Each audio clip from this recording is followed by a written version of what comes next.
ಈ ಸೂರ್ಯನ ನೋಡ್ಬೇಕಂದ್ರೆ ಸೂರ್ಯನ ಪ್ರಖರತೆನೇ ನಮಗೆ ಕಣ್ಣಿಗೆ ಅಡ್ಡ ಬರುತ್ತೆ, ನೋಡೋಕ್ಕಾಗಿಲ್ಲ.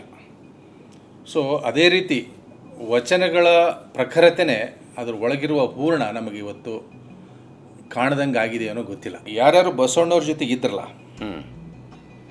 ಅವ್ರಿಗೆಲ್ಲ ಆತ್ಮಶಕ್ತಿ ಕುಂದಿ ಹೋಗಿತ್ತು. ಕುಂದಿದ ಆತ್ಮಶಕ್ತಿಯನ್ನು ಉದ್ದೀಪನ ಮಾಡಿದ್ದು ಈ ಲಿಂಗ ತತ್ವದ ಚರ್ಚೆಗಳನ್ನು ಅನುಭವ ಮಂಟಪದಲ್ಲಿ ಮಾಡಿ ಈ ಅನುಭವಗಳನ್ನು ಬರೆಸಿಟ್ರವ್ರು. ಯಾಕಂದ್ರೆ ಮುಂದೆ ಅವರಿಗೆ ಉಪಯೋಗ ಆಗಲಿ ಅಂತ. ಪ್ರಾಣ ಕಳ್ಕೊಂಡ್ರು, ಜೀವನನ ಅವರೆಲ್ಲಾದ್ರೂ ಹೋರಾಟ ಮಾಡೋದು ಮಾಡಿಬಿಟ್ರು. ಅವರು ವಚನಕ್ಕೋಸ್ಕರ ಮಾಡಿದ್ರು. ವಚನ ಉಳಿಸ್ಬೇಕನ್ನೋದೇ ಮೂಲ. ಈ ವಚನಗಳನ್ನ ನಾವು ಏನು ಮಾಡ್ತಿದ್ದೀವಿ, ಬೇರೆ ರೂಪದಲ್ಲಿ ತೊಗೊಂಡು ಹೋಗ್ತಿದ್ವಿ. ಅದು ಸರಿಯಲ್ಲ. ಏನು ತಪ್ಪು ರೂಪದಲ್ಲಿ ತೊಗೊಂಡು ಹೋಗ್ತಾ ಇದೆ? ತಪ್ಪು ರೂಪದಲ್ಲಿ ಅಂದ್ರೆ ಇದನ್ನು ಮಾಡಿಬಿಟ್ಟು ವಚನದಿಂದ ಅನುಭವ ಮಂಟಪ ಆಗ್ಬೇಕು ಇವತ್ತು. ಇದು ಆಗ್ತಾ ಇಲ್ಲ. ಹೇಳ್ರಿ, ಈಗ ಶರಣರು ಎಷ್ಟು ಜನ ಉಂಟು ಮಾಡೋಕ್ಕೆ ನಾವು ಟ್ರೈ ಮಾಡ್ತೀವಿ ಅಂದರೆ ನಾವು ಮೂಲ ಫಂಡಮೆಂಟಲ್ಸ್ ಬಿಟ್ಬಿಟ್ಟಿದ್ವಿ. ಫಂಡಮೆಂಟಲ್ ಏನೋ ನಮ್ಮ ಪ್ರಜ್ಞಾ ವಿಕಾಸದ ಪ್ರಕ್ರಿಯೆ ನಾವು ಬಿಟ್ಟಿವಿ. ಬಿಡೋದ್ರಿಂದ ನಮ್ಗೆ ಆತ್ಮಶಕ್ತಿ ಕೊರತೆ ಉಂಟಾಗೈತಿ. ಇವತ್ತು ನಮಗೆ ತಲೆ ಕೆಟ್ಟೋಗತ್ತೆ ಆಗಿವಿ. ಸಿಂಪಲ್ಲಾಗಿ ಹೇಳ್ಬೇಕಂತಂದ್ರೆ ತಲೆ ಶುದ್ಧ ಮಾಡೋಕ್ಕೆ, ತಲೆ ಸರಿ ಮಾಡೋಕ್ಕೆ ವಚನಗಳು ನಮಗೆ ಇವತ್ತು ಅತ್ಯಂತ ದಿವ್ಯ ಔಷಧಿ.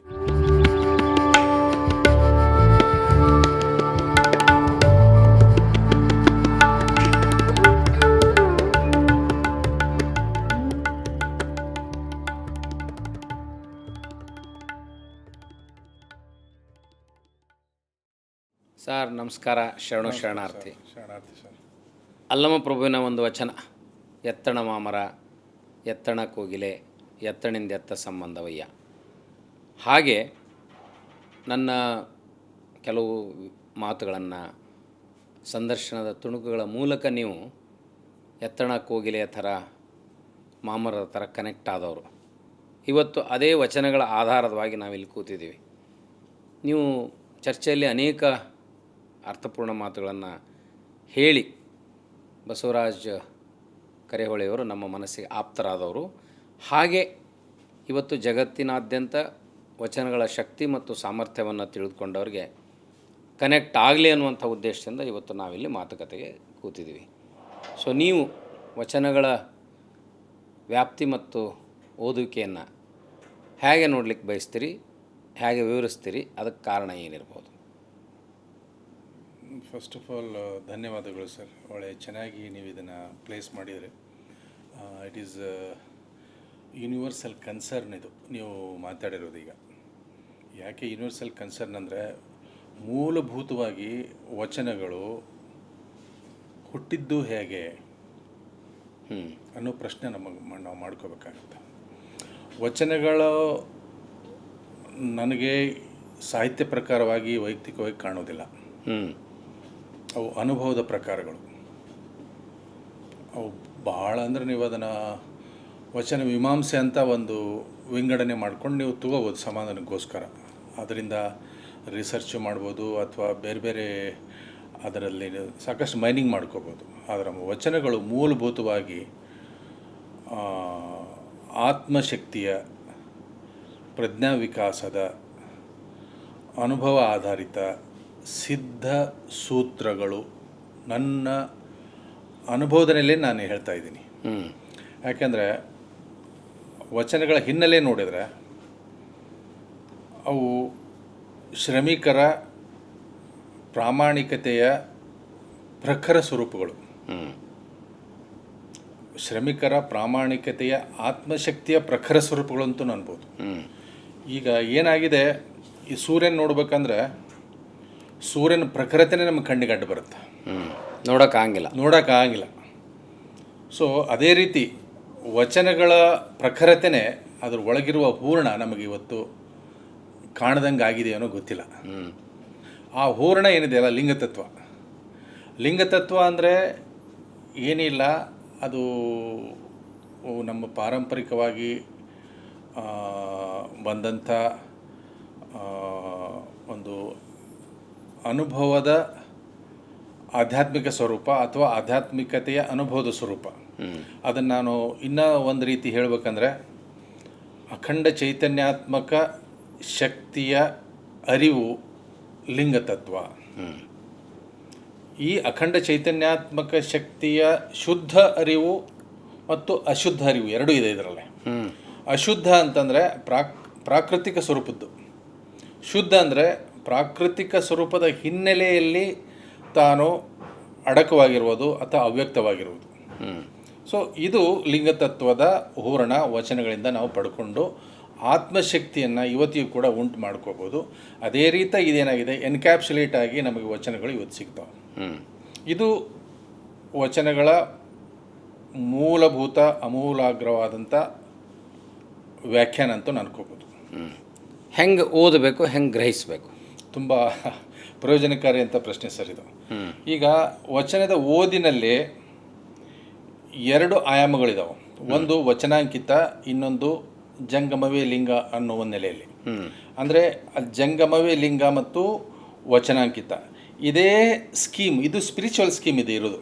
ಸ್ಪಿರಿಚುವಲ್ ಸ್ಕೀಮ್ ಅಂದರೆ ಒಂದು ಪೊಸಿಷನಿಂಗು, ಜಂಗಮ ಅನ್ನೋದು ಪೊಸಿಷನಿಂಗ್ ಅಂದರೆ ಸಾಕಾರದ್ದು, ಪ್ರಕಟವಾದದ್ದು. ವಚನಾಂಕಿತದಲ್ಲಿ ಏನು ಲಿಂಗತತ್ವ ಇದೆಯಲ್ಲ, ಕೂಡಲ ಸಂಗಮ ಇರ್ಬೋದು, ಅಥವಾ ಚನ್ನಮಲ್ಲಿಕಾರ್ಜುನ ಇರ್ಬೋದು, ಅಥವಾ ಇನ್ನೊಂದು ಯಾರದೇ ವಚನಾಂಕಿತ ಇರ್ಬೋದು. ಅದು ಏನಿದೆ ಆ್ಯಕ್ಚುಲಿ ಅದು ಗುರುಲಿಂಗ ಜಂಗಮಾತ್ಮಕವಾಗಿದೆ. ಗುರು ಅಂದರೆ ಲಿಂಗ ಅಂದರೆ ಜಂಗಮ, ಅದನ್ನು ಹೇಳ್ಬಿಡ್ತೀನಿ ನಿಮಗಿಲ್ಲಿ. ಈಗ ಒಂದು ಬೀಜ ತಗೊಳ್ಳಿ, ಅದು ಮೊಳಕೆ ಬರುತ್ತೆ, ಮರ ಆಗುತ್ತೆ. ಬೀಜದಲ್ಲಿ ಇರುವಂಥ ಒಂದು ಅಡಕವಾದಂಥ ಅವ್ಯಕ್ತವಾದಂಥ ಚೈತನ್ಯ ಅದು ಮೊಳಕೆಯಲ್ಲಿ ಶಕ್ತಿ ರೂಪದಲ್ಲಿ ಪ್ರಕಟ ಆಗಿರುತ್ತೆ. ಅದೇ ಪ್ರಕಟವಾದಂಥ ಶಕ್ತಿ ಮತ್ತೆ ಮರವಾಗುತ್ತೆ. ಸೊ ಈ ಮರ, ಮೊಳಕೆ, ಬೀಜ ಮೂರರಲ್ಲಿ ಏನಿದೆ ಅಲ್ಲ, ಒಂದು ಅಖಂಡ ಚೈತನ್ಯಾತ್ಮಕ ಶುದ್ಧ ಅರಿವಿದೆ. ಅದು ಶಕ್ತಿ ಆಗುತ್ತೆ, ಮೊಳಕೆಯಲ್ಲಿ ಮರವಾಗುತ್ತೆ, ಮರವಾಗಿ ಸಂಪೂರ್ಣ ಪ್ರಕಟವಾಗುತ್ತೆ ಶಕ್ತಿ ರೂಪದಲ್ಲಿ. ಅಂದರೆ ಚೈತನ್ಯಾತ್ಮಕ ಶಕ್ತಿಯ ಅರಿವು ಈ ಬೀಜದಲ್ಲಿ ಮತ್ತು ಮೊಳಕೆಯಲ್ಲಿ, ಮರದಲ್ಲಿ ಏನಿದೆಯಲ್ಲ, ಇದು ಲಿಂಗತತ್ವ. ಇದು ಗುರು ಲಿಂಗ ಜಂಗಮಾತ್ಮಕವಾದದ್ದು. ಅಂದರೆ ಅಪ್ರಕಟ ರೂಪದಲ್ಲಿರುತ್ತೆ ಮತ್ತು ಅಪ್ರಕಟ ರೂಪದಲ್ಲಿರುತ್ತೆ. ಅಂದರೆ ಮೊಳಕೆ ಸ್ವರೂಪದಲ್ಲಿ ಮತ್ತು ಇನ್ನೊಂದು ಪ್ರಕಟವಾಗಿರುತ್ತೆ. ಸೊ ಇದು ಏನಿರುತ್ತೆ ವಚನಗಳಿಂದ ಹೂರಣ. ಈಗ ಇಲ್ಲಿ ಪ್ರಕಟಿತ ಯಾವುದು? ಗುರು ಲಿಂಗ ಜಂಗಮ ಇದೆಯಲ್ಲ, ಇಲ್ಲಿ ಗುರು ಲಿಂಗ ಜಂಗಮ, ಇಲ್ಲಿ ಪ್ರಕಟತೆ ಯಾವುದು, ಅಪ್ರಕಟತೆ ಯಾವುದು? ಪ್ರಕಟಿತವಾದದ್ದು ಜಂಗಮಸ್, ಅಪ್ರಕಟಿತವಾದದ್ದು ಗುರು. ಲಿಂಗ ಅಪ್ರಕಟ ಮತ್ತು ಪ್ರಕಟ ಎರಡೂ ಇದೆ. ಯಾಕಂದ್ರೆ ಬೀಜದಲ್ಲಿ ಮೊಳಕೆ ನೀವು ನೋಡಿದಾಗ ಇದರಲ್ಲಿ ಇದು ಮರ ಬರುತ್ತಂತ ಅನಿಸುತ್ತೆ. ಸೊ ಶಕ್ತಿ ಪ್ರಕಟ ಆಗಿದೆ ಅಲ್ಲಿ. ಇದಕ್ಕೆ ಇನ್ನೊಂದು ಉದಾಹರಣೆ ಏನಪ್ಪ ಅಂದರೆ, ಈ ಡ್ಯಾಮಿನಿಂದ ನೀರಿರುತ್ತೆ, ಅದು ಕಾಲುವೆಯಲ್ಲಿ ಹರಿಯುತ್ತೆ. ಕಾಲುವೆಯಲ್ಲಿ ಹರಿದಾಗ ಅದು ಪ್ರಕಟವಾದದ್ದು, ಡ್ಯಾಮಲ್ಲಿದ್ದಾಗ ಅದು ಅಪ್ರಕಟವಾದ ಶಕ್ತಿ ಅಪ್ರಕಟವಾಗಿರುತ್ತೆ. ಆ ಡ್ಯಾಮ್ ಏನಿರುತ್ತಲ್ಲ, ಅದು ಗುರುನೂ ಹೌದು, ಲಿಂಗನೂ ಹೌದು. ಸೊ ಇದು ಒಂದು ಏನಿದೆಲ್ಲ ಚೈತನ್ಯವನ್ನು ಶಕ್ತಿಯಾಗಿ ಪ್ರಕಟಗೊಳಿಸ್ಕೊಳ್ಳೋದು, ಆ ಒಂದು ಪರಿಕ್ರಮ, ಆ ಪ್ರೋಸೆಸ್ಸು ಏನಿದೆ ಇಲ್ಲಿ ಎನ್ಕ್ಯಾಪ್ಸುಲೇಟ್ ಮಾಡಿ ವಚನಗಳಲ್ಲಿ ಹಾಕಿದ್ದಾರೆ. ಯಾವುದೇ ವಚನ ತಗೊಳ್ಳಿ, ಅದರಲ್ಲಿ ವಚನಾಂಕಿತ ಇದೆ ಮತ್ತು ಅದು ಜಂಗಮ ತತ್ವದ ನಿರೂಪಣೆ ಇದೆ. ಜಂಗಮ ತತ್ವ ಅಂದರೆ ಏನು? ಜಂಗಮ ತತ್ವ ಅಂತಂದರೆ ನಮ್ಮ ಪ್ರಾಣದಲ್ಲಿರುವ ಅಖಂಡ ಚೈತನ್ಯಾತ್ಮಕ ಶುದ್ಧ ಅರಿವು. ಮೇಲ್ನೋಟಕ್ಕೆ ಹೇಳೋಂಗೆ ಚಲನಶೀಲತೆ ಅಲ್ಲ, ಅದೇ ಈಗ ಅದು ಪ್ರಾಣಶಕ್ತಿ ಚಲನೆ ಇದೆ ನಮ್ಮಲ್ಲಿ. ಎಷ್ಟೋ ಚಲನೆಯನ್ನು ಉಂಟು ಮಾಡುತ್ತಲ್ಲ ನಮ್ಮ ದೇಹದಲ್ಲಿ. ಅದು ಸಮಷ್ಟ್ಯಾತ್ಮಕವಾಗಿ ಹೊರಗಡೆನೂ ಇರುತ್ತೆ, ಒಳಗಡೆ ಇರುತ್ತೆ. ನಮಗೆ ಪ್ರಯೋಜನಕ್ಕೆ ಬರೋದು ಅಥವಾ ನಮ್ಮ ಪರ್ಸಿವಬಲ್ ಆಗಿರೋದು ಅದು ಜಂಗಮ ಸ್ವರೂಪದ್ದು ಅಥವಾ ಪ್ರಾಣದಲ್ಲಿರುವಂಥದ್ದು. ಹೊರಗಡೆ ಇರೋದೇನಿದೆ ನಮ್ಮ ಪರ್ಸಿವಬಲ್ ಆಗಲ್ಲ. ಯಾಕಂದರೆ ಹೊರಗಡೆ ಅದು ಸಮಷ್ಟಿ ಇರುತ್ತೆ, ಇದು ವ್ಯಕ್ತಿಗತವಾದಂಥದ್ದು ಇರುತ್ತೆ. ಸೊ ಹೀಗಾಗಿ ನಾವೇನು ಮಾಡಬೇಕು, ವಚನಗಳಲ್ಲಿ ನಿರುಪಾಧಿಕ ಅಂದರೆ ನಮ್ಮ ದೇಹದಲ್ಲಿರೋದನ್ನೇ ನಿರುಪಾಧಿಕ ಸ್ವರೂಪದಲ್ಲಿ ಅಂತಾರೆ. ಅದಕ್ಕೆಲ್ಲ ಹೊರಗಡೆ ಇರೋದು ಉಪಾಧಿಕ. ಆ ನಿರುಪಾಧಿಕ ಸ್ವರೂಪದ ಈ ಅಖಂಡ ಚೈತನ್ಯಾತ್ಮಕ ಶಕ್ತಿಯ ಶುದ್ಧ ಅರಿವಿನ ಅದನ್ನು ಅನುಸಂಧಾನಕ್ಕೋಸ್ಕರ ಅಥವಾ ಅದನ್ನು ಅನುಭವಕ್ಕೆ ತಂದುಕೊಳ್ಳೋಸ್ಕರ ವಚನಗಳನ್ನ ಓದಬೇಕು. ಮೂಲ ಆಶೆ ಇದು. ಯಾಕಂದರೆ ಆವಾಗ ಏನಾಗಿತ್ತು, 12ನೇ ಶತಮಾನದಲ್ಲಿ ಯಾರ್ಯಾರು ಬಸವಣ್ಣವ್ರ ಜೊತೆಗೆ ಇದ್ರಲ್ಲ ಅವ್ರಿಗೆಲ್ಲ ಆತ್ಮಶಕ್ತಿ ಕುಂದಿ ಹೋಗಿತ್ತು. ಕುಂದಿದ ಆತ್ಮಶಕ್ತಿಯನ್ನು ಉದ್ದೀಪನ ಮಾಡಿದ್ದು ಈ ಲಿಂಗತತ್ವದ ಚರ್ಚೆಗಳನ್ನು ಅನುಭವ ಮಂಟಪದಲ್ಲಿ ಮಾಡಿ ಈ ಅನುಭವಗಳನ್ನು ಬರೆಸಿಟ್ರವ್ರು. ಯಾಕಂದ್ರೆ ಮುಂದೆ ಅವರಿಗೆ ಉಪಯೋಗ ಆಗಲಿ ಅಂತ. ಅವರು ಪ್ರಾಣ ಕಳ್ಕೊಂಡದ್ದು ಉಳಿಲೆ ಅಂತಲ್ಲ, ಪ್ರಾಣ ಕಳ್ಕೊಂಡ್ರು, ಜೀವನನ ಅವರೆಲ್ಲದ್ರೂ ಹೋರಾಟ ಮಾಡೋದು ಮಾಡಿಬಿಟ್ರು ಅವರು. ವಚನಕ್ಕೋಸ್ಕರ ಮಾಡಿದ್ರು. ವಚನ ಉಳಿಸ್ಬೇಕನ್ನೋದೇ ಮೂಲ ಆಶಯ. ಈಗ ವಚನಗಳನ್ನ ನಾವು ಏನು ಮಾಡ್ತಿದ್ದೀವಿ, ಬೇರೆ ರೂಪದಲ್ಲಿ ತೊಗೊಂಡು ಹೋಗ್ತಿದ್ವಿ, ಅದು ಸರಿಯಲ್ಲ. ಏನು ತಪ್ಪು ರೂಪದಲ್ಲಿ ತೊಗೊಂಡು ಹೋಗ್ತಾ ಇದೆ? ತಪ್ಪು ರೂಪದಲ್ಲಿ ಅಂದ್ರೆ ಇದನ್ನು ಮಾಡಿಬಿಟ್ಟು ವಚನದಿಂದ ಅನುಭವ ಮಂಟಪ ಆಗ್ಬೇಕು ಇವತ್ತು. ಇದು ಆಗ್ತಾ ಇಲ್ಲ. ಹೇಳ್ರಿ, ಈಗ ಶರಣರು ಎಷ್ಟು ಜನ ಉಂಟು ಮಾಡಕ್ಕೆ ನಾವು ಟ್ರೈ ಮಾಡ್ತೀವಿ, ನಾವು ಆಗ್ತಾನೆ ಇಲ್ಲ. ವಚನಗಳನ್ನು ಬಾಯಲ್ಲಿ ಹೇಳ್ತಾ ಇದೀವಿ ಅಷ್ಟೇ. ಅದನ್ನ ಅರ್ಥ ಮಾಡ್ಕೋ, ವಚನಗಳನ್ನು ವಿಶ್ಲೇಷಣೆ ಮಾಡ್ತಾ ಇದೀವಿ, ನಮಗೆ ಸರಿ ಕಂಡಂಗೆ ಅರ್ಥ. ಈ ಪ್ರೊಸೆಸ್ಸಿಗೆ ಬೀಳ್ಬೇಕು ನಾವು ಶರಣರಾಗುವಿಕೆ ಪ್ರೊಸೆಸ್ಸಿಗೆ ಬಿದ್ದಾಗ ವಚನಗಳು ಅಮೂಲಾಗ್ರವಾಗಿ ನಮಗೆ ಪ್ರಯೋಜನ ಆಗ್ತಾವೆ. ಇರದೇ ಇದ್ದರೆ ಅವು ಏನಾಗ್ತಾವೆ, ಸುಮ್ಮನೆ ಸಾಹಿತ್ಯಿಕವಾಗಿ ನಮ್ಮ ಮೇಲ್ನೋಟಕ್ಕೆ ಸೂಪರ್ಫಿಷಿಯಲ್ ಆಗಿ ಪ್ರಯೋಜನ ಆಗ್ತಾವೆ, ಜನರನ್ನು ಒಡೆಯೋದಕ್ಕೆ ಪ್ರಯೋಜನ ಆಗ್ತಾವೆ. ಆಳವಾಗಿ ನೋಡೋ ವಿಧಾನಕ್ಕೆ ಒಂದು ಉದಾಹರಣೆ, ಒಂದು ವಚನ ನೀವು ಹೇಳ್ತೀರಾ?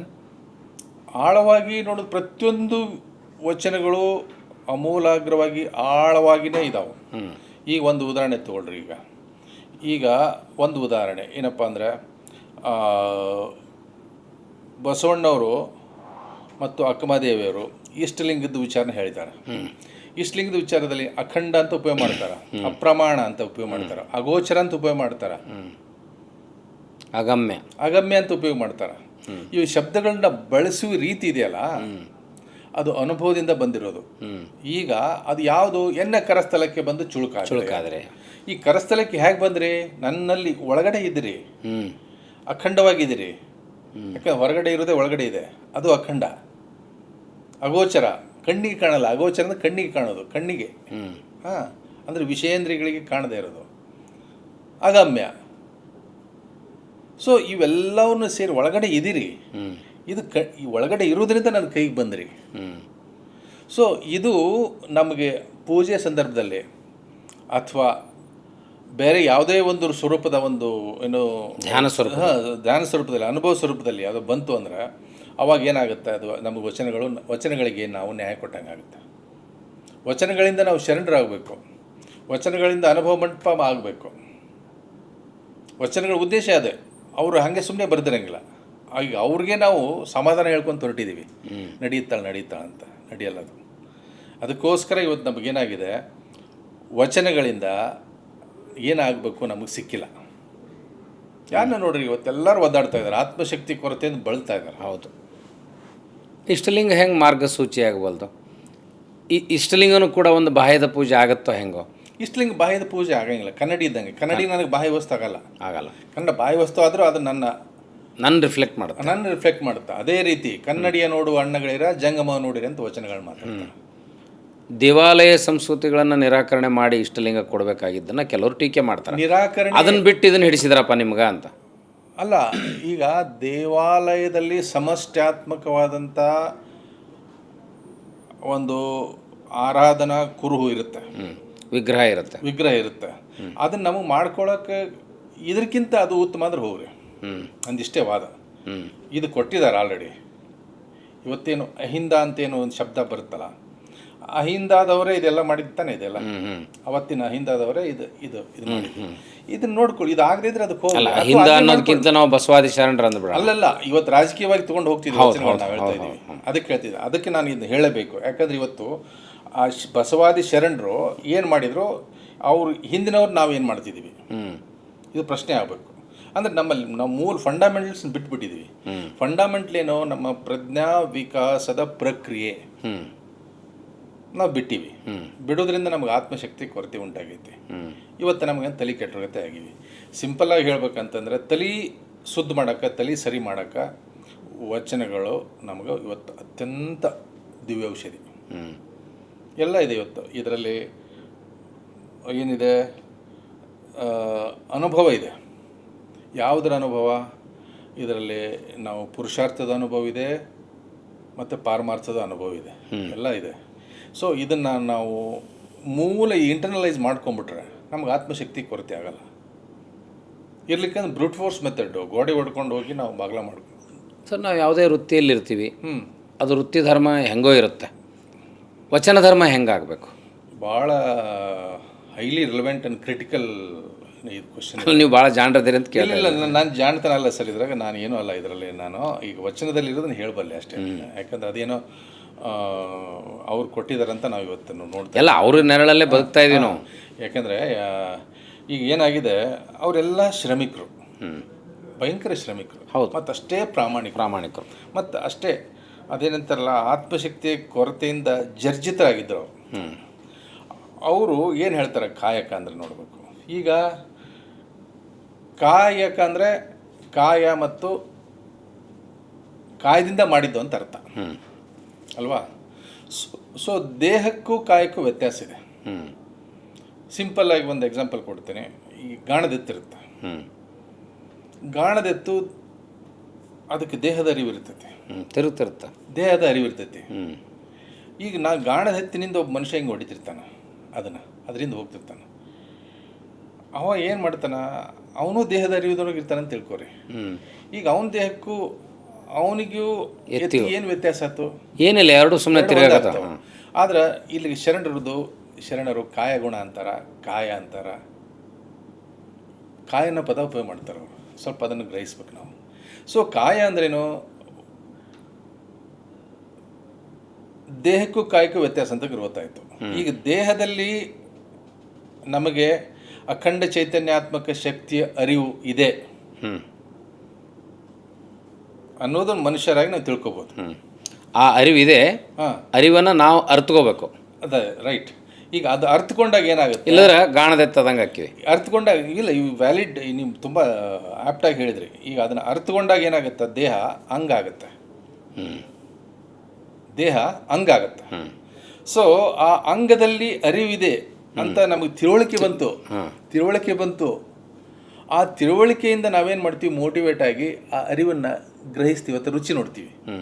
ಅವಾಗ ಏನಾಗುತ್ತೆ, ರುಚಿ ನೋಡಿದಾಗ ತನು ಆಗುತ್ತೆ. ಅದು ತನು ಆಗುತ್ತೆ. ಆ ತನುವು ರುಚಿ ಆಯ್ತು, ರುಚಿಯಿಂದ ನಮಗೆ ತನು ಆತದು.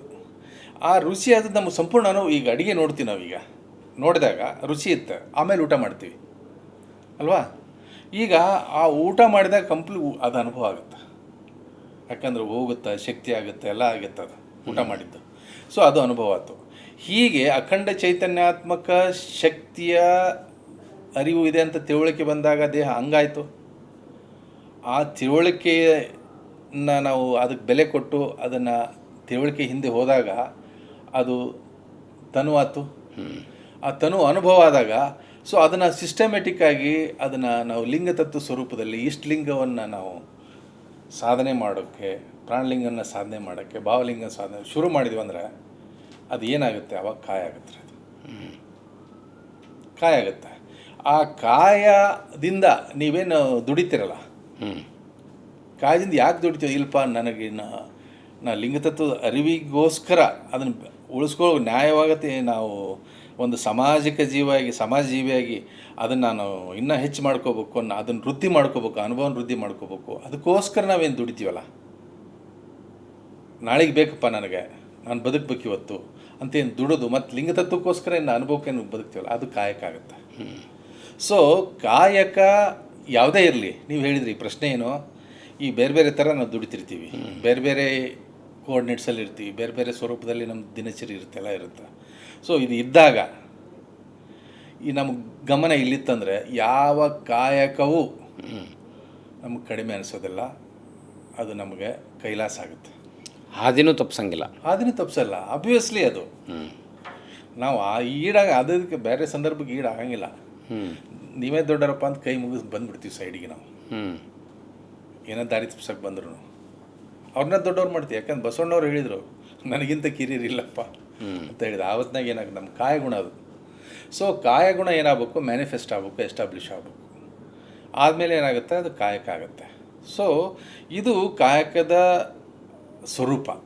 ಇದನ್ನು ನಾವು ಅರ್ಥ ಮಾಡಿಕೊಂಡ್ರೆ ನಮಗೆ ಯಾವ ಸಮಸ್ಯೆ ಇರುತ್ತೆ, ಆರೋಗ್ಯನೂ ಬರುತ್ತೆ, ನಮಗೆ ನಾವು ಐಶ್ವರ್ಯವಂತರು ಆಗ್ತೀವಿ. 4 ತಾಸು ಕೆಲಸ ಮಾಡಿದ್ರೆ 8 ತಾಸು ಕೆಲಸ ಮಾಡ್ತೀವಿ, 8 ತಾಸು 12 ತಾಸು ಕೆಲಸ ಮಾಡ್ತೀವಿ, ಎಲ್ಲದೂ ಆರೋಗ್ಯವಾಗಿರುತ್ತೆ. ಪ್ರತಿಯೊಬ್ಬರು ಹೀಗಾಗ್ಬಿಟ್ರೆ ಜಸ್ಟ್ ಇಮ್ಯಾಜಿನ್ ನಮ್ಮ ಜಗತ್ತು ಹೇಗಿರುತ್ತೆ ಅಂತ. ವಚನಾಂಕಿತ ಮತ್ತು ಅಲ್ಲಿಯ ಶಬ್ದಗಳ ಬಗ್ಗೆ ಹೇಳಿದ್ರಿ.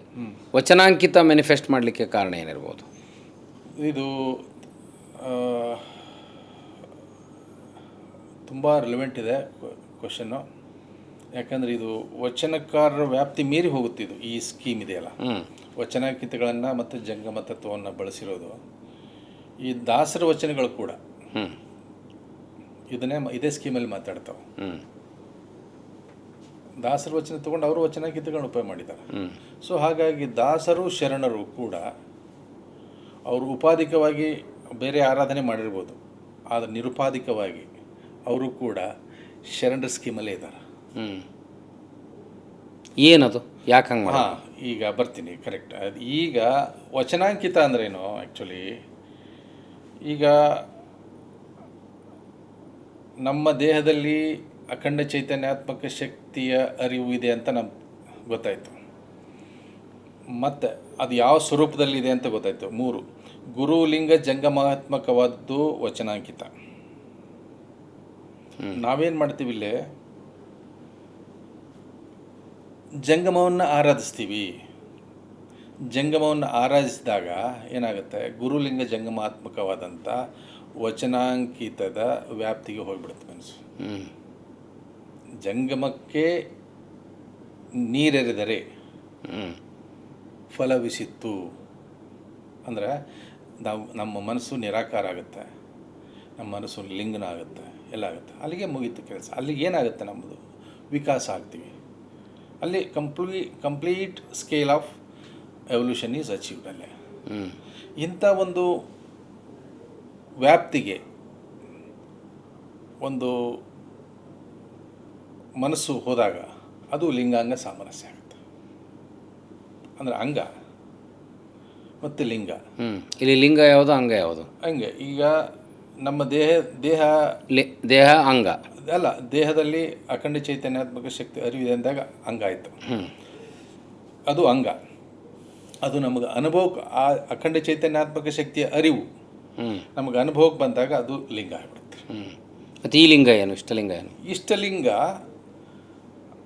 ವಚನಾಂಕಿತದ ಸ್ವರೂಪ. ವಚನಾಂಕಿತಕ್ಕೆ ನಾವು ಇದನ್ನು ಇಷ್ಟಲಿಂಗ ಇದ್ದಾಗ ಅದು ವಚನಾಂಕಿತ. ಬಸವಣ್ಣವ್ರಿಗೆ ಕೂಡಲ ಸಂಗಮ ದೇವ, ಅಕ್ಕಮಹಾದೇವರಿಗೆ ಚನ್ನಮಲ್ಲಿಕಾರ್ಜುನ, ಅಲ್ಲಮಪ್ರಭುಗಳಿಗೆ ಗುಹೇಶ್ವರ, ಇನ್ನೊಬ್ಬರಿಗೆ ಅದು ಆಪ್ಯಾಯಮಾನವಾದಂಥ ಒಂದು ಅವರಿಗೆ ಹೆಸರದು. ಮತ್ತು ಇನ್ನೊಂದು, ಈ ಹೆಸರುಗಳಿದಾವಲ್ಲ, ನೀವೊಂದು ಸೂಕ್ಷ್ಮವಾಗಿ ಗಮನಿಸಿದೆ, ಬಸವಣ್ಣವ್ರು ಒಂದು ಜಾಣತನ ಮಾಡಿದರು, ತುಂಬ ಸ್ಕಿಮೆಟಿಕ್ ಆಗಿ ಹೋದರು. ಅವರವರ ಮನೆ ದೇವರುಗಳನ್ನೇ ಇಲ್ಲಿ ತಂದುಬಿಟ್ರು. ಅವನ್ನ ಅಳ್ಸಕ್ಕೆ ಹೋಗಲಿಲ್ಲ, ಅವ್ರು ಬಿಡ್ಸಕ್ಕೆ. ಅದನ್ನ ಅಳಿಸಿದ್ರೆ ಏನಾಗ್ತಿತ್ತಂದ್ರೆ ಐಡೆಂಟಿಟಿ ಗೊತ್ತಾಕಿದ್ದಿಲ್ಲ. ಐಡೆಂಟಿಟಿ ಗೊತ್ತಾಗ, ಅಲ್ಲಂಪ್ರಭುನ ಐಡೆಂಟಿಟಿ ಎಲ್ಲರಿಗೂ ನೀವು ಲಿಂಗದೇವ ಅಂದ್ಬಿಟ್ಟಿದ್ರಿ ಅಂದ್ರೆ ಹಂಗಲ್ಲ. ಅವ್ರ ಸ್ವಭಾವಗಳು, ಆಪ್ಯಾಯಮಾನತೆಗಳು ಅಲ್ಲಿ ಆಲ್ರೆಡಿ ಜೆನೆಟಿಕಲಿ ಅಲ್ಲಿಗೆ ಇದಾಗಿರ್ತಾವೆ, ಲಾಕ್ ಆಗಿರ್ತಾವೆ, ಲ್ಯಾಚ್ ಆಗಿರುತ್ತಲ್ಲೇ. ಅದನ್ನು ನ್ಯಾಚುರಲ್ ಟೆಂಪರ್ಮೆಂಟ್ ಅದು, ಅದನ್ನು ಕೆಡ್ಸಕ್ಕೆ ಹೋಗಲಿಲ್ಲ ಅವರು. ಶುದ್ಧವಾಗಿತ್ತು, ಇರಲಿ, ಅದನ್ನೇ ಇಟ್ಕೊಳ್ರಿ ನೀವು, ಅದನ್ನೇ ಇಟ್ಕೊಳ್ರಿ. ಆದ್ರೆ ಲಿಂಗತತ್ವ, ಅದು ಲಿಂಗತತ್ವಕ್ಕೆ ಬರಲಿ. ಆ ಲಿಂಗತತ್ವ ತಿಳುವಳಿಕೆ ಕೊಟ್ಟರೆ ಅದರಿಂದ ಇರೋದು ಇತ್ತದು ಅಂತ ತಿಳುವಳಿಕೆ ಕೊಟ್ಬಿಟ್ರೆ ಅದನ್ನು. ನೋಡಪ್ಪ, ನೀವು ಹೋಗಿ ಕಾಯಕರ್ಪಣ ಮಾಡಿಸೋದು ಅಷ್ಟೇ ಅಲ್ಲ, ಅದನ್ನಿದ್ರೆ ಬರೀ ಮಾಡೋದಲ್ಲ. ಲಿಂಗತತ್ವ ತಿಳ್ಕೊ, ಜ್ಞಾನದ ಬಲದಿಂದ ಅಜ್ಞಾನದ ಕೇಳು. ಸೊ ನೀ ತಿಳ್ಕೊಂಡು ಮಾಡು. ತಿಳ್ಕೊಂಡು ಮಾಡಾಗ ಏನಾಗುತ್ತೆ, ಆ್ಯಕ್ಚುಲಿ ಅದು ನಿನಗೆ ಶಕ್ತಿ ಆಗುತ್ತೆ, ಆತ್ಮಶಕ್ತಿ ಆಗುತ್ತೆ, ಆತ್ಮವಿಕಾಸ ಆಗುತ್ತೆ. ತಿಳ್ಕೊಳ್ಳೋದು ಮಾಡದೆ ಹೋದರೆ ಪ್ರಯೋಜನ ಇಲ್ಲ. ತಿಳ್ಕೊಳ್ಳೋ ಮಾರ್ಗ ಹೆಂಗಂತೀರಿ? ಸಾಮಾನ್ಯರಾಗಿ ಕೇಳ್ತಾ ಇದ್ದೀನಿ. ಅದಕ್ಕೆ ವಚನದಿಂದ ಅನುಭವ ಮಂಟಪ ಆಗಬೇಕು. ಈಗ ನೀವು ಕೂತ್ಕೊಂಡು ಈಗ ಒಂದು ವಚನ ಹಿಡ್ಕೊಂಡು ಬಿಡಿಸಿದ್ವಿ, ಒಂದು ಡಿಟೇಲಾಗಿ ಒಂದು ವಚನ ತೊಗೊಂಡು ಒಂದು ವಾರ ಕಟ್ಟಿ ಇದನ್ನು ಹಂಗೆ ಟ್ಯಾಂಪರಿಂಗ್ ಮಾಡೋದು ಪೂರ್ತಿ.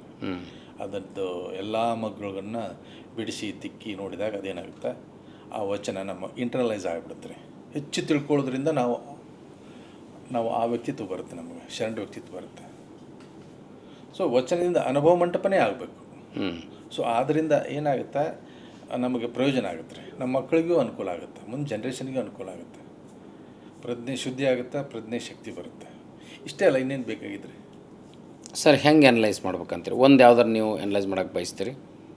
ಮಾಡ್ತೀನಿ ಹೇಳಿ, ಒಂದು ಯಾವ್ದಾರು ವಚನ. ಅಲ್ಲ, ಈಗ ಒಂದು ಉದಾಹರಣೆ ತಗೊಂಡ್ರೆ ಸಿಂಪಲ್ ವಚನ ಇದೆ, ಕಳಬೇಡ ಕೊಲಬೇಡ ವಚನ ತಗೊಂಡು, ಇದುರು ಹೇಳಿಲ್ಲ ಬೇಡ, ತನ್ನ ಬಣ್ಣಿಸಬೇಡ,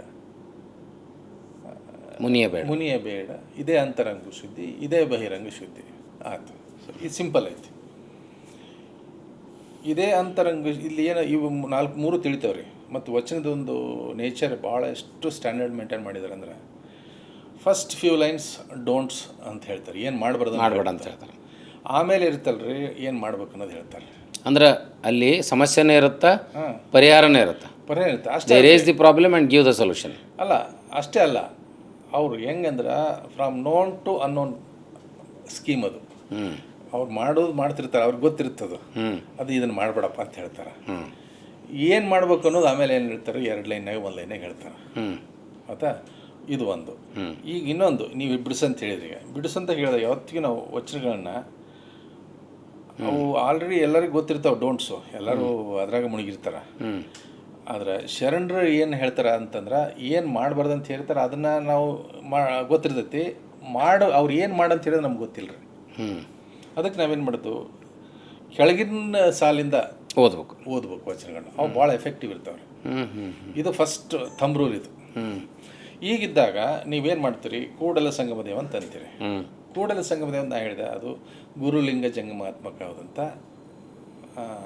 ಅನುಭವದ ವಿಚಾರ.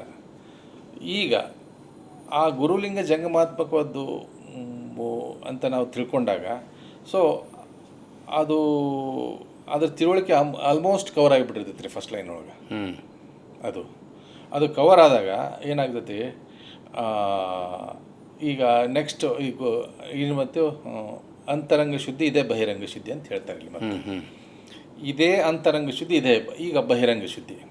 ಬಹಿರಂಗ ಶುದ್ಧಿ ಹೆಂಗಾಗುತ್ತಪ್ಪ, ಇವು 4 ನಾವು ಮಾಡದೇ ಇದ್ದಾಗ, ಬಹಿರಂಗ ಅಂದರೆ ನಾವು ಸಾಮಾಜಿಕವಾಗಿ ಅಷ್ಟೇ, ವ್ಯಾವಹಾರಿಕವಾಗಿ ಬಹಿರಂಗ ಶುದ್ಧಿ.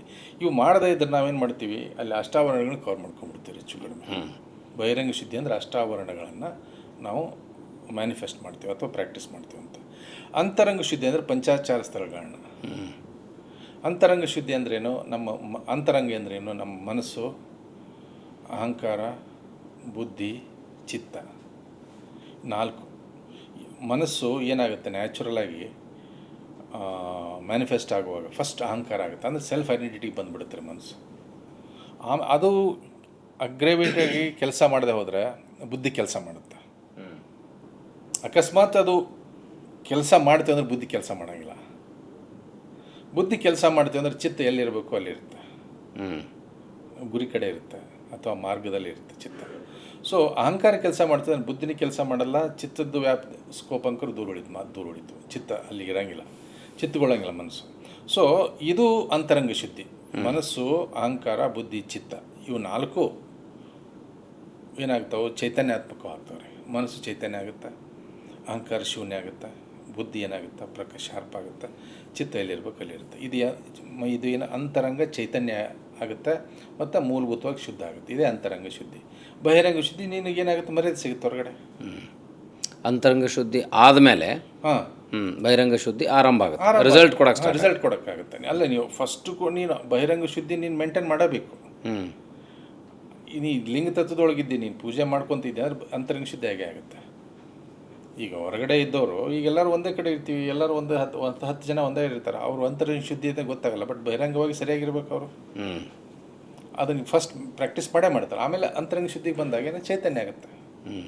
ಸೊ ಈ ವಚನನ ನೀವು ಮಕ್ಕಳಿಗೆ ಇದನ್ನು ಸ್ವಲ್ಪ ಬೇರೆ ಬೇರೆ ಅವ್ರ ಮಟ್ಟಕ್ಕೆ ಹೋಗಿ ಹೇಳ್ಬೋದು ನಾವು. ಹೆಂಗೆ ಸರ್? ಅದೇ ಇದೇ ರೀತಿ ನಮಗೇನು ಕೂಡಲ ಸಂಗಮ ದೇವ ಅನ್ನೋದು ಬಿಡಿಸಿ ಹೇಳ್ಬೇಕು. ಏನಪ್ಪ ಕೂಡಲ ಸಂಗಮ ದೇವ ಅಂತ? ಅದರಲ್ಲಿ ಅಪ್ರಕಟಿತ ಲಿಂಗತತ್ವ ಇದೆ, ಪ್ರಕಟಿತ ಲಿಂಗತತ್ವ ಇದೆ, ಮತ್ತು ಪ್ರಕಟ ಲಿಂಗತತ್ವನೂ ಇದೆ. 3 ದೇಹದಲ್ಲಿ ಇರ್ತಾವೆ. ಆ ಅರಿವು ನಮಗಿರುತ್ತೆ. ಸೊ ಆ ಅರಿವಿನೊಂದಿಗೆ ನಾವು ಇರಬೇಕು. ಈ ಅರಿವಿನೊಂದಿದ್ದಾಗ ಏನಾಗುತ್ತೆ, ಬಹಿರಂಗವಾಗಿನ ಸಮಷ್ಟ್ಯಾತ್ಮಕವಾಗಿ ಅದನ್ನು ನೋಡ್ತೀವಿ, ಒಳಗಿರೋದು ಅದೇ ಇರ್ತೈತಿ, ಹೊರಗಡೆನೇ ಅದೇ ಕೂಡಲ ಸಂಗಮ ದೇವನ ವ್ಯಾಪ್ತಿ ಇರುತ್ತೆ. ಅವಾಗ ಮನಸ್ಸು ಕೆಡಂಗಿಲ್ಲ. ಆ ಮನಸ್ಸು ಕೆಡದೇ ಇರೋದ್ರಿಂದ ನಮ್ಮ ಸಾಧನೆಗೆ ಅನುಕೂಲ ಆಗುತ್ತೆ. ಅವಾಗ ಶುದ್ಧವಾಗುತ್ತೆ ಮನಸ್ಸು, ಅಂತರಂಗ ಶುದ್ಧಿ ಆಗುತ್ತೆ. ಸೊ ಈ ರೀತಿ ನಮಗೇನು ಹೇಳ್ತಾರೆ, ಕೆಲವು ಫಂಡಮೆಂಟಲ್ಸ್ ಇರ್ತಾವ್ರೆ. ಅದಕ್ಕೆ ನಾವು ಏನು ಗುರು ಅಂದ್ರೆ ಏನೋ, ಲಿಂಗ ಅಂದ್ರೆ ಜಂಗಮ ಅಂತ ತಿಳ್ಕೊಬೇಕು. ಗುರು ಅಂದ್ರೆ ಏನು ಹೇಳಿದೆ ನಾನು, ಆ್ಯಕ್ಚುಲಿ ನಿರಾಕಾರ ಚೈತನ್ಯ ಅಥವಾ ಅಖಂಡ ಚೈತನ್ಯಾತ್ಮಕ ಶುದ್ಧ ಅರಿವು, ಚೈತನ್ಯಾತ್ಮಕ ಅರಿವು, ಇನ್ನು ಶಕ್ತಿ ಪ್ರಕಟ ಆಗಿರೋದಿಲ್ಲ, ಅದು ನಮ್ಮ ದೇಹದಲ್ಲೇ ಇರುತ್ತೆ. ಗುರು ಹೊರಗಿನ ಗುರು ಅಲ್ಲ, ಹೊರಗಿನ ಗುರು ಈ ಒಳಗಿನ ಗುರುನು ಜಾಗರೂಕ ಮಾಡಬೇಕು. ಮತ್ತು ಹೊರಗಿನ ಗುರು ಒಬ್ಬ ಏನರ ಹೇಳ್ಬೇಕಲ್ಲ ನಮ್ಗೆ, ವಚನಗಳಿದಾವಲ್ಲ ನಮಗೆ, ಅವರೇ ವಚನಗಳು ಹಿಡಿದು ಹೇಳೋದು. ವಚನ ನೀವು 10 ಸರಿ 100 ಸರಿ ಹೋದ್ರಿ ನಾವು ಏನೇನೋ ಎಷ್ಟೋ ನಮ್ಮ ಜೀವನನ ವ್ಯರ್ಥ ಮಾಡ್ಕೊಂಡಿರ್ತೀವಂತ. ಈ ಒಂದು ವಚನ 10 ಸರಿ ಹೋದ್ರಿ, 100 ಸರಿ ಹೋದ್ರಿ, 1000 ಸರಿ ಹೋದ್ರಿ, 10 ಮಂದಿ ಬೆನ್ನೆತ್ತಿ ಕೇಳ್ರಿ, ಸಮಾಧಾನ ಆಗೋಷ್ಟು ಸಾಧ್ಯ ಐತಲ್ಲ. ಇದು I can't say it is not ವರ್ಕೇಬಲ್. ಒಳಗೆ ಗುರು ಅದಾನ ಸರ್. ಮತ್ತು ಅರಿವಿಗೆ ಹೆಂಗೆ ಲಿಂಕ್ ಮಾಡ್ತೀರಿ? ಅರಿವು ಅಂದ್ರೆ ಏನು? ಚೈತನ್ಯಾತ್ಮಕ ಅರಿವು ಒಳಗಡೆ ಇರುತ್ತಲ್ಲ, ಅದು ವಚನಗಳು ಓದ್ರಿಂದ ಹೇಳ್ತಾರೆ, ತಿದ್ದು ಹೇಳ್ತಾರು, ತಿವ್ದು ಹೇಳ್ತಾರ. ಅರಿವನ್ನು ಜಾಗ್ರತೆ ಮಾಡ್ತಾರೆ. ಅರಿವು ಯಾವುದರ ಅರಿವು? ಲಿಂಗತತ್ವದ ಅರಿವು. ಬರೀ ಲಿಂಗತತ್ವನೇ ಬಿಟ್ಟು ಹೋಗ್ಬಾರ್ದು. ಲಿಂಗತತ್ವನ ಈಗ ಅಖಂಡ ಚೈತನ್ಯಾತ್ಮಕ ಶುದ್ಧ ಶಕ್ತಿ, ಅಖಂಡ ಚೈತನ್ಯಾತ್ಮಕ ಶುದ್ಧ ಶಕ್ತಿ ಎಲ್ಲ ಕಡೆ ಇದೆ ಐತಲ್ಲ, ನನ್ನೊಳಗೂ ಐತಿ. ಅಖಂಡ ಚೈತನ್ಯಾತ್ಮಕ ಶಕ್ತಿಯನ್ನು ಸೈಂಟಿಫಿಕ್ ಆಗಿ ಯಾವುದಕ್ಕೆ ಹೋಲಿಸ್ತೀರಿ ಸರ್? ಅದೇ ಲಿಂಗತತ್ವ ಇದೆಯಲ್ಲ. ಈಗ ನಾವು ವೈಜ್ಞಾನಿಕ ಭಾಷೆಯಲ್ಲಿ ಹೇಳೋದಾದ್ರೆ ಅಖಂಡ ತತ್ವವನ್ನು ಹೆಂಗೆ ಏನಂತ ಕರಿತೀರಿ? Energy which is there in the nature or what? ಅದೇ ಯೂನಿವರ್ಸಲ್ ಕಾನ್ಷಿಯಸ್ನೆಸ್ ಅಂತ ನಾವು ವೇಗಾಗಿ ಹೇಳ್ತೀವಿ ನೋಡಿ. Universal consciousness. ಯೂನಿವರ್ಸಲ್ ಕಾನ್ಷಿಯಸ್ನೆಸ್ ಕಣ್ಣಿಗೆ ಕಾಣಲಾರ್ದಕ್ಕೇನೆ ನೀವು ಗುರು ಲಿಂಗ ಜಂಗಮ ಅಂತ ಅಂದ್ರಿ. ಕರೆಕ್ಟ್. ಗುರು ನಿನ್ನೊಳಗಿದೆ, ಗುರು ಅರಿವನ್ನು ಜಾಗೃತಿ ಮಾಡ್ತಾನೆ, ಮತ್ತು ಗುರು ಲಿಂಗ ಜಂಗಮ. ಜಂಗಮ ಸ್ವರೂಪ ಅಂತಂದ್ರೆ ಅದು ಪ್ರಕಟಗೊಳ್ಳೋದು ನಮ್ಮ ಒಳಗಡೆ. ಈಗ ಇವು ಯಾವ ಹೊರಗಿಲ್ಲ. ಈಗ ನಾ ಅದೇ ಉದಾಹರಣೆ ತಗೊಂಡು, ಈಗ ಬೀಜ, ಮೊಳಕೆ, ಮರ. ಈ ಮರ ಏನೈತೆ, ಮರದಲ್ಲಿ ಬೀಜನೂ ಇದೆ, ಅದರಲ್ಲಿ ಆ ಮೊಳಕೆ ಹೊಡೆದೇ ಬೀಜ ಆಗಿದೆ, ಇದು ಮರ ಆಗೈತಿ. ಸೊ ಅದರಲ್ಲಿ ಇರುತ್ತಲ್ಲ ಚೈತನ್ಯ ಇರುತ್ತಲ್ಲ, ಅದು ಒಪ್ತೀವಲ್ಲ ಅದರಲ್ಲಿ ಚೈತನ್ಯ ಇದೆ ಅಂತ. ಇದೆ. ಈಗ ಹಾಗೆ ಒಪ್ಪಬೇಕು. ಒಪ್ಕೊಳ್ಳೋಕ್ಕೇನು ಸಮಸ್ಯೆ? ನಮ್ಮ ದೇಹದಲ್ಲಿ ಅಖಂಡ ಚೈತನ್ಯಾತ್ಮಕ ಶಕ್ತಿ ಅರಿವುದ್ದೇ ಇರುತ್ತೆ. ಈ ಮಲ್ಕೊಂತೀವಿ ನಾವು, ಮಲ್ಕೊಂಡು ಹೊತ್ತಿನ ಮನಸ್ಸು ಈ ಕೆಲಸ ಮಾಡೋಂಗಿಲ್ಲ, ಅದು ಶುದ್ಧ ಅರಿವು ಕೆಲಸ ಮಾಡ್ತಾಯಿದ್ವಿ ಇಡೀ ರಾತ್ರಿ. ರಿಪೇರಿ ಆಗುತ್ತೆ ಬಾಡಿ. ಮತ್ತು ನಿದ್ರೆ. ನಿದ್ರೆ ಒಳಗೇನಿರುತ್ತೆ ಅಂದರೆ ಅನ್ಕಾನ್ಷಿಯಸ್ಲಿ ವಿ ಆರ್ ವಿತ್ ಅಖಂಡ ಚೈತನ್ಯಾತ್ಮಕ ಶಕ್ತಿ ಅರಿವು. ಕಾನ್ಷಿಯಸ್ಲಿ ವಿತ್ ಅಖಂಡ ಚೈತನ್ಯಾತ್ಮಕ ಶಕ್ತಿ ಅರಿವು ಡ್ಯೂರಿಂಗ್ ಇಷ್ಟಲಿಂಗ ಪೂಜೆ. ಸಬ್ ಕಾನ್ಷಿಯಸ್ ಸ್ಟೇಟ್ನಲ್ಲಿ ಸುಪ್ತ ಚೈತನ್ಯ ಏನು ಕೆಲಸ ಮಾಡ್ತಿರ್ತೈತಿ? ಸುಪ್ತ ಮನಸ್ಸು ಅವತ್ತು 0 ಡೌನ್ ಆಗಿರ್ತೈತಿ, ಬಾಡಿ ತನ್ನ ಪಾಡಿಗೆ ತನ್ನ ರಿಪೇರ್ ಆಗಿರ್ತೈತಿ. ಮೈಂಡ್ ಇಂಟರ್ವೆನ್ಷನ್ ಮಾಡಲ್ಲ ಅವಾಗ. ಈ ಮನಸ್ಸು ಮತ್ತು ಬುದ್ಧಿ ಇವೆರಡಕ್ಕಿರುವ ವ್ಯತ್ಯಾಸವನ್ನು ನೀವು ಹೆಂಗೆ ಡಿಫೈನ್ ಮಾಡ್ತೀರಿ? ಇಲ್ಲ, ಅದೇ ಮನಸ್ಸು ಮ್ಯೂಟೇಟ್ ಆಗುತ್ತೆ ರೀ. ಮನಸ್ಸು ಮ್ಯೂಟೇಷನ್ ಆಗುತ್ತೆ. ಮ್ಯೂಟೇಟ್ ಆದ ಫಸ್ಟ್ ಏನಾಗುತ್ತೆ, ಅಹಂಕಾರ ಆಗುತ್ತೆ. ಅಂದ್ರೆ ಸೆಲ್ಫ್ ಐಡೆಂಟಿಟಿ ಬರ್ತೈತಿ. ಸೆಲ್ಫ್ ಐಡೆಂಟಿಟಿ ಅಗ್ರವೇಟ್ ಆದರೆ ಅಹಂಕಾರ ಆಗುತ್ತೆ ಅದು. ಈಗ ಅಹಂಕಾರ ಆಗದೆ ಇದ್ರೆ ಅದೇನೋ ಬುದ್ಧಿ ಆಗುತ್ತೆ. ಮನಸ್ಸು ನಿರಹಂಕಾರಿ ಆದರೆ ಬುದ್ಧಿ ಆಗುತ್ತೆ. ಫ್ಲೋ ಆಗ್ಬೇಕು, ಬುದ್ಧಿ ಆಗುತ್ತೆ. ಒಂದು ಯಾವುದೋ ವಿಷಯದ ಮೇಲೆ ಅದು ಫ್ಲೋ ಆಗುತ್ತೆ ಅಂದರೆ ಬುದ್ಧಿ ಆಗುತ್ತೆ. ಆ ಬುದ್ಧಿ ಅದು ಖಚಿತವಾಗಿ ಅಲ್ಲಿ ಒಂದು ವಿಷಯಕ್ಕೆ ಒಳಗಿಬಿಡ್ತೀವಿ ಅಥವಾ ನಿಶ್ಚಿತವಾಗಿ ಅಲ್ಲಿ ನೆಲೆಗೊಳ್ತಾ ಅಂದರೆ ಚಿತ್ತ ಆಗುತ್ತೆ. ಸರ್, ಇಷ್ಟು ಡೀಪ್ ಇದ್ದದ್ದನ್ನು ಸಾಮಾನ್ಯರು ಹೆಂಗೆ ಅರ್ಥ ಮಾಡ್ಕೋಬೇಕು? ಯಾರು ಅರ್ಥ ಮಾಡಿಸ್ಬೇಕು? ಸವಾಲಿದೆಯಲ್ಲ ಸರ್. ಚರ್ಚೆ ಮಾಡಿ ಎಲ್ಲೋ ನಿಮ್ಮಂಥ ಒಂದು 10 ಜನ ಇಂಟೆಲೆಕ್ಚುವಲ್ಸ್ ಅರ್ಥ ಮಾಡ್ಕೊಂಡ್ಬಿಟ್ರಿ ಅಂದ್ರೆ ಇದನ್ನು ಜನಸಾಮಾನ್ಯರು ಅರ್ಥ ಮಾಡ್ಕೊಳ್ಳಲು ನಮಗೆ ಸಿಟ್ಟು ಬರ್ತೈತಿ. ಯಾಕೆ ಹಿಂಗೆ ಅನ್ರೆಸ್ಟ್ ಅದಾರ? ಯಾಕೆ ಇವರು ಧರ್ಮ ತಿಳ್ಕೊಂಡಿಲ್ಲ? ಯಾಕೆ ಇಷ್ಟಲಿಂಗ ಬಿಟ್ಟು ವಚನಗಳ ಬಿಟ್ಟು ವೈದಿಕತೆ ದೇವಾಲಯಕ್ಕೆ ಹೋಗ್ತಾರ? ಹಿಂಗೆ ಆಕ್ರೋಶವಾಗಿ ಹೇಳೋದು ಬೇರೆ. ದೇವ್ರನ್ನ ತಿಳ್ಕೊಳ್ಳೋದು ಅಂದರೆ ಏನಿಲ್ಲ, ನಮ್ಮ ದೇಹದಲ್ಲಿರುವ ಒಂದು, ಈಗ ಫಾರ್ ಎಕ್ಸಾಂಪಲ್ ಈಗ ಪ್ರಾಣ ಪ್ರತಿಷ್ಠಾಪನೆ ಮಾಡ್ತೀವಿ ನಾವು. ಯಾವ್ದಕ್ಕ? ದೇವಸ್ಥಾನ. ಪ್ರಾಣ ಎಲ್ಲಿರುತ್ತೆ? ನಮ್ಮ ದೇಹದಲ್ಲಿ ಇರುತ್ತೆ. ನೀವು ಅದು ಜೀವಿಲದ ವಸ್ತಿಗೆ ಪ್ರತಿಷ್ಠಾಪನೆ ಮಾಡ್ತೀರಿ? ಅಲ್ಲ, ಅಲ್ಲಿ ನಾವು ವಿಚಾರ ಮಾಡ್ಬೇಕಲ್ಲಿ. ಅದು ಮಾಡಿದ್ರು ಕೂಡ ಅಲ್ಲಿ ಏನು ನೋಡೋಕೆ, ನನ್ನ ಪ್ರಾಣನ ನೋಡೋಕ್ಕಾಗತ್ತಾ? ನೋಡ್ಬೇಕು ಅದನ್ನು.